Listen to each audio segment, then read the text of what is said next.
Siguro nung kapanahonan ni Pen, yan, pag nagkita ang magkaibigan o magkailala, ano ang ginagawa nung kapanahonan ni Pen? Mag-asawa. Halikan agad? Ha? Ay, oo nga. Di kayo hindi yun. Ilan taong ka noon? Kaya pala kinag-asawa agad. Nakita lang ng boyfriend na ko ay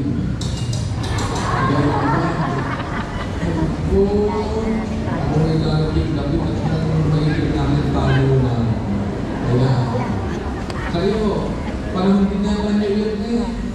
Pag kayo may kaibigan, nakita ang ginagawa ninyo. Ano kanya?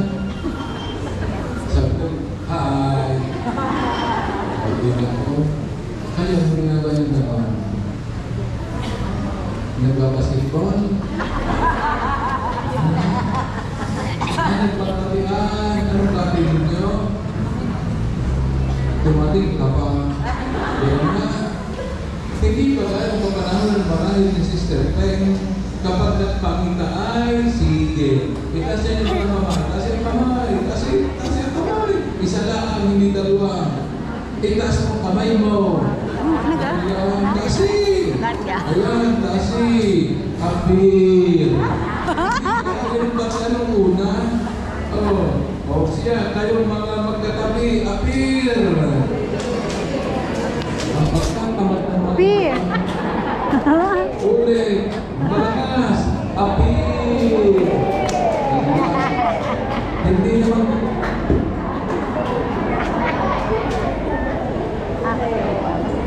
Apir. Dali malakas. Ayan. Oh, diba? Ayun pala yung ibig sabihin. Ang ibig sabihin. Salamat sa Diyos. You are there. I am here. Nagkita tayo. Kaya, apir. Diba? So, ipagpasalamat sa Diyos na yan ka na ako, nagpagita pa tayo. Kayo pa rin magandang bagay, kaso nawawala na. Kasi nung panahon namin, hindi na apir. Ano na? Asutukan? Hindi naman. Hindi tuturo. Kasi hindi tuturo malakas. Kasi, ayan, alay. Yan ang kapanahon na namin. Diba? Bakit? Yung pala may ibig sabihin rin. At ano yun? Buhay mo, buhay ko, i-align natin. Align. Kaya pagsamahan ng dalawa, o ganyan, apir. Align. Apir. Align. Align. Align. Align.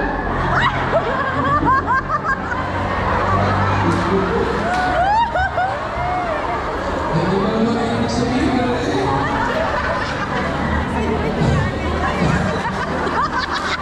Ina-apir galit align. At yun ang problema ng daddy. Diba? Pero nung i-assign, yung mga bagay na yan mga kapatid, magandang katuturan. Bakit?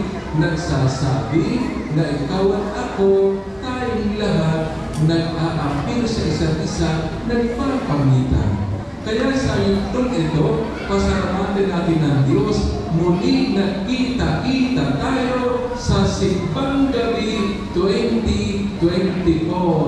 Okay. Apir! Pagkahina naman ito ka. Alay! Ulit! Apir!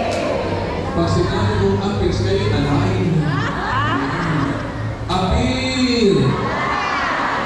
Alay! Apir! Ito, wag may aksyon. Apir! Alay! Apir! Apir! Alay! Apir! Alay! Alay! Yan. Hindi ka lang. At magandang buhay, i-aalay natin sa Diyos. Di ba ka? sinabi sa Ebanghelyo, tanong ng mga tao, ano po ang dapat namin gawin?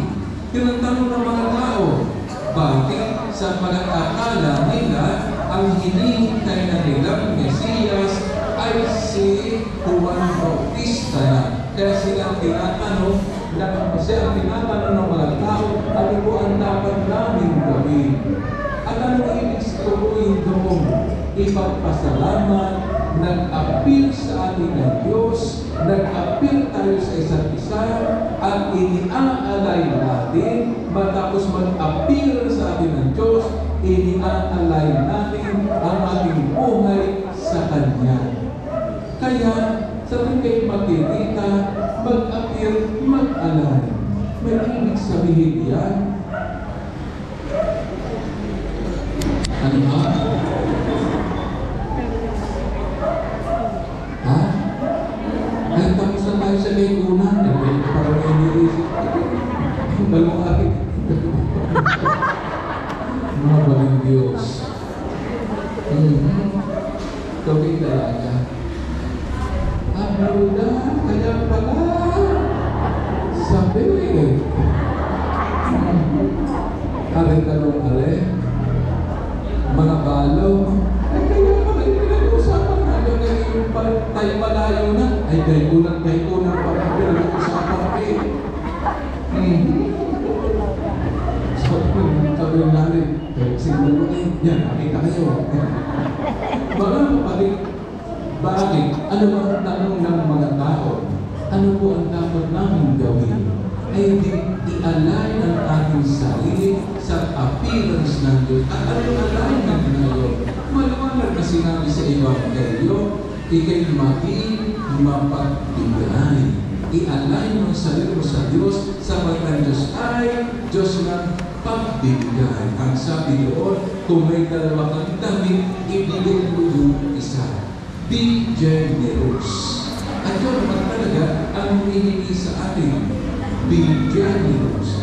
Magbigay ka. Sino na sa inyo ang nag-13 month pay na taas ang kamay? Ang pagkailangan tayo, taas ang kamay din. Sino sa inyo ang may bonus na taas ang kamay? Wala pa rin. Pagkakalaan mo. Kasi ang sinasabi, be generous. Kaya mamaya pagdating ng Oslo, maghulog ka naman. Tapos, hindi ka maghuhulog para wala kang nakita. Masyado ka pa ng reklamador. Ang kilit sa simbahan ito.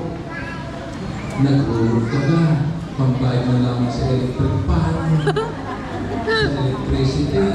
Abang bago ka mag-anak, tignan mo rin sa sarili, ikaw rin naging generous din. Yun ang katotohanan. Sabi doon, ano po ang dapat namin gawin? Yung mga may pagkain, magbigay sa wala.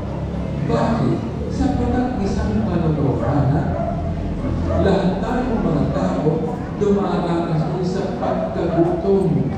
At hindi naman masasabi natin na dati tayo may pagkain sa atin.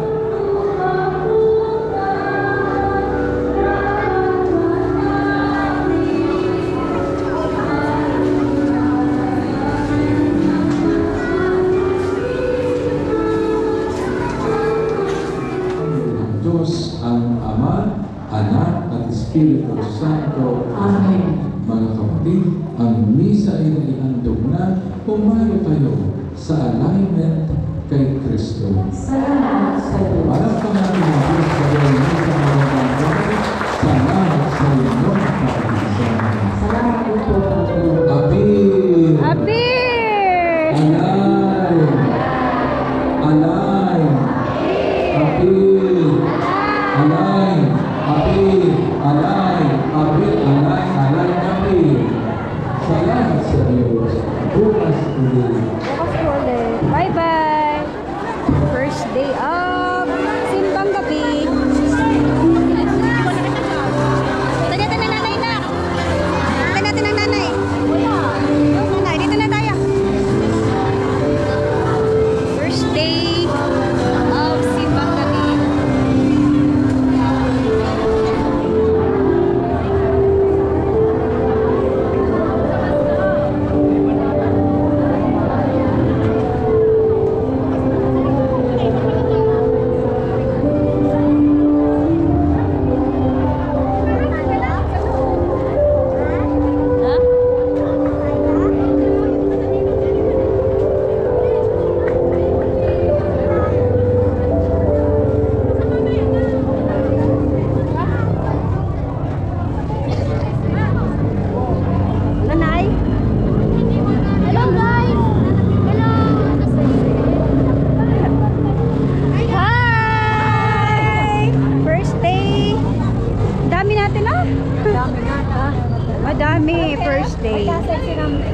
Napaka-sexy ng girl.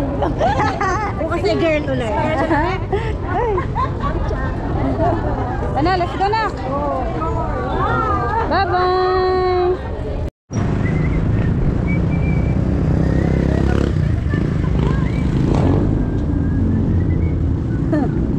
Wala, let's go, let's go.